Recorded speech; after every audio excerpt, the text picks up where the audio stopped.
मागच्या काही कालावधीपासून सगळ्या बलाढ्य राजकारण्यांची अक्षरशः झोप उडाली असं म्हटलं तर ते वावगं ठरणार नाही. आणि त्याला कारण ठरलंय ते म्हणजे लोकसभा मतदारसंघांची होणारी पुनर्रचना आणि त्याहीपेक्षा डोकेदुखी वाढवणारे ठरणारे ते म्हणजे विधानसभा मतदारसंघांची होणारी पुनर्रचना. बरं, ही गोष्ट भविष्यात कधीतरी होणारच आहे म्हणून याच्याकडे कानाडोळा करूनही चालणार नाहीये. कारण आता केंद्रामध्ये ज्या घडामोडी घडतायत त्यानुसार येणाऱ्या 2029 मध्येच लोकसभा आणि विधानसभा मतदारसंघांची पुनर्रचना केली जाणार आहे. बरं, ही पुनर्रचना कशी होणार आहे तर ती आपल्याला माहिती आहे का? की आहे त्या मतदारसंघांपेक्षा 35 ते 40% मतदारसंघ वाढण्याची शक्यता आहे. बरं, मतदारसंघ वाढणार आहेत म्हणजे काय होणार आहे? तर आहे त्या मतदारसंघांची विभागणी होणार आहे आणि ही विभागणीच राजकीय नेत्यांच्या झोप उडण्याला कारणीभूत ठरणार आहे. चला आणखीन सोपं करून सांगतो. तुम्हाला उदाहरण देऊन जर समजवायचं म्हटलं तर धनंजय मुंडे हे परळी विधानसभा मतदारसंघातून निवडून येतात. त्यांची बहीण पंकजा मुंडे यांना सध्या तरी दुसरा मतदारसंघ नाहीये. जर मतदारसंघांची पुनर्रचना झाली तर पंकजा मुंडे यांना एखादा नवीन मतदारसंघ मिळू शकतो किंवा परळी या मतदारसंघाचंच विभाजन होऊन दोनही बहीण भावांना स्वतंत्र मतदारसंघ मिळू शकतो. बरं, हे एकट्या पंकजा मुंडे यांच्यासोबत होणार आहे का? तर नाही. अगदी बारामतीमध्ये जिथे आता सुनेत्र पवार निवडून जातील त्या बारामती विधानसभा मतदारसंघात ज्यावेळी अजित पवार आमदार होते तेव्हा त्यांचेच पुतणे रोहित पवार यांना जवळपास कोणताच मतदारसंघ नसल्यानं थेट अहिल्यानगर मधल्या कर्जत जामखेड मतदारसंघामध्ये त्यांना जावं लागलं होतं.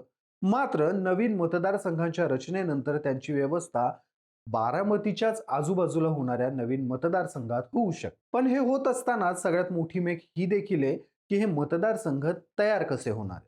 यामुळे आपली हक्काची वोट बँक आहे तशीच राहणार की त्यावर कुऱ्हाड पडणार, हा देखील मोठा प्रश्न आहे.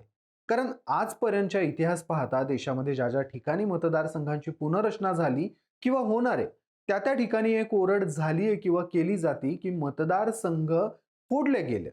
बरं, नवीन होणारा मतदारसंघ हा नेमका कुणाच्या मालकीचा होणार, कोणत्या राजकीय नेत्याला फायदेशीर ठरणार, हे सगळंच आपल्याला समजून घ्यावं लागेल. यासाठीच हा व्हिडिओ पूर्ण बघा. नमस्कार, मी शशी आणि तुम्ही पाहताय कट टू कट. मुळात राजकारण समजून घ्यायचं असेल तर अगोदर जिओ पॉलिटिक्स समजून घ्यावं लागतं. भारतात तर जिओ पॉलिटिक्स सोबतच जातीय समीकरणं देखील समजून घ्यावी लागतात. महाराष्ट्रात भौगोलिक दृष्ट्या जिल्ह्यानिहाय जातींचं प्राबल्य बदल. बीडमध्ये वंजारा समाज हा मोठ्या प्रमाणात आहे, तर गडचिरोली चंद्रपूरमध्ये गोंड माडी आहेत. पश्चिम महाराष्ट्रात मराठा समाजाचं वर्चस्व आहे. आदिवासी समाज हा धुळे नंदुरबार मध्ये मोठ्या प्रमाणात आहे. मराठा कुणबी समाज हा प्रामुख्याने पुणे, सातारा, सांगली, कोल्हापूर, औरंगाबाद, जालना, अहमदनगर या भागात आढळून येतो. तर धनगर समाज हा सोलापूर, सांगली, सातारा, आत्ताचं अहिल्यानगर अशा जिल्ह्यांमध्ये मोठ्या प्रमाणात विखुरलेला दिसून येतो.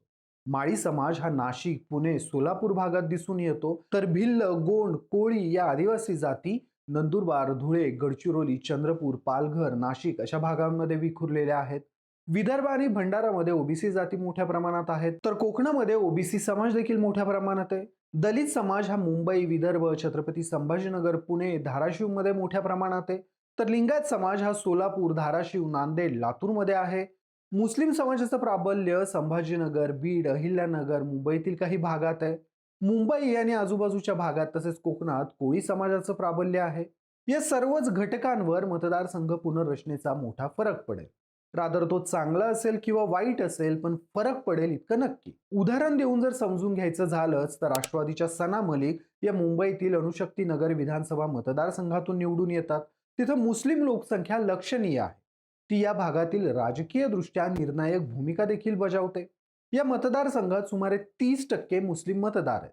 मतदारसंघ पुनर्रचनेत अणुशक्ती नगरमधील मुस्लिम लोकवस्ती असणारा भाग जर विभाजित झाला तर सना मलिक यांना फटका बसेल. तिथंच विभाजनात जर मुस्लिम समाज एकसंध भागात आला तर सना मलिक यांना त्याचा फायदा होईल. असंच काहीसं इंदापूरचे आमदार दत्तात्रय भरणे यांच्यासोबत देखील होईल. इंदापूरमध्ये धनगर समाज आणि मराठा समाज हा तुलबळले आहे. अशातच मतदारसंघ विभाजनात जर धनगर समाजाचं प्राबल्य असणारा भाग एकसंध राहिला तर भरणे यांना ते फायदेशीर ठरेल, त्यांना कॉम्प्रोमाइज करावं लागणार नाही. पण धनगर आणि मराठा समाज जर समप्रमाणात डिवाइड झाला तर त्यांना हर्षवर्धन पाटील यांच्यासोबत कॉम्प्रोमाइज करावं लागेल. बारामतीत देखील काहीशी अशीच परिस्थिती आहे. बारामतीत देखील मराठा आणि धनगर समाजाची संख्या ही लक्षणीय आहे. यातही माळेगाव, काटेवाडी, पंधरी ही गावे मराठा बहुल असून मीरा वागजरुई, शिरसुपळ सारखी गावे धनगर बहुलेत. जर इथं ही गावे स्वतंत्र मतदारसंघात गेली तर पवार कुटुंबासाठी सेफ झोन असेल. पण जर समप्रमाणात ही गावे डिव्हाइड झाली तर पवारांच्या बालेकिल्ल्यात नवीन प्रतिस्पर्धी उभा राहण्याची शक्यता नाकारता येत नाही. यात आणखीन एक गंमत आहे. म्हणजे ती शक्यता नाकारता येत नाही. मतदारसंघ पुनर्रचनेत महिलांसाठीचे मतदारसंघ वाढणार आहेत. यामुळे होणार काय, तर उदाहरणासहित समजून घ्यायचं झालं तर नाशिकमध्ये माळी समाज मोठ्या संख्येनं आहेत. सध्या तिथून छगन भुजबळ हे प्रतिनिधित्व करतात. त्यांचे पुतणे देखील राजकारणात होते. पण जर मतदारसंघ पुनर्रचनेमध्ये आहे त्या मतदारसंघांचं विभाजन झालं आणि आणखीन एखादा मतदारसंघ तयार झाला जिथं माळी समाज मोठ्या प्रमाणात आहे आणि तिथं महिलांचं ओबीसी रिझर्वेशन पडलं, तर छगन भुजबळ यांच्या घरातील महिलांसाठी तो हक्काचा मतदारसंघ तयार होऊ शकतो. त्या महिलांना छगन भुजबळ यांचं राजकीय प्रिव्हिलेज मिळू शकतं. यामुळे घराणेशाही वाढू शकते. इतके दिवस अपवाद वगळता एकाच घरातील महिला आणि पुरुष हे दोघेही सक्रिय राजकारणात एकाच वेळी संख्येने कमी होते. त्याचं कारण होतं की सध्या अस्तित्वात असणारे मतदारसंघ हे आकारमानाने अवाढव्य आहेत आणि त्यामुळे सुरक्षित मतदारसंघांची कमतरता निर्माण होते, जी या मतदारसंघ पुनर्रचनेमध्ये पूर्णपणे बदलून जाईल. नांदेडमध्ये इतकी वर्ष अशोक चव्हाण यांचं अधिराज्य होतं. आता त्यांची मुलगी श्रीजया देखील सक्रिय राजकारणात आहेत. त्या निवडून देखील आल्यात. पण एकाच वेळी अशोक चव्हाण आणि त्यांची मुलगी एकाच मतदारसंघातून आता निवडून येऊ शकत नाहीत. पण तेच मतदारसंघ पुनर्रचनेत भोकर मतदारसंघाचं विभाजन झालं तर हे दोघेही बाप लेक एकाच वेळी भोकरमधील दोन वेगवेगळ्या मतदारसंघांचं प्रतिनिधित्व करू शकतात. आणखीनही उदाहरणं आहेत, पण वेळेच्या मर्यादेमुळे आपल्याला इथं थांबावं लागतंय. तुम्हाला या मतदारसंघ पुनर्रचनेमुळे पारंपरिक राजकारणात काय बदल होईल असं वाटतं हे मला कमेंटमध्ये आवर्जून सांगा. व्हिडिओ आवडला असल्यास व्हिडिओला लाईक करा, शेअर करा आणि हो, कट टू कटला सबस्क्राईब करायला विसरू नका.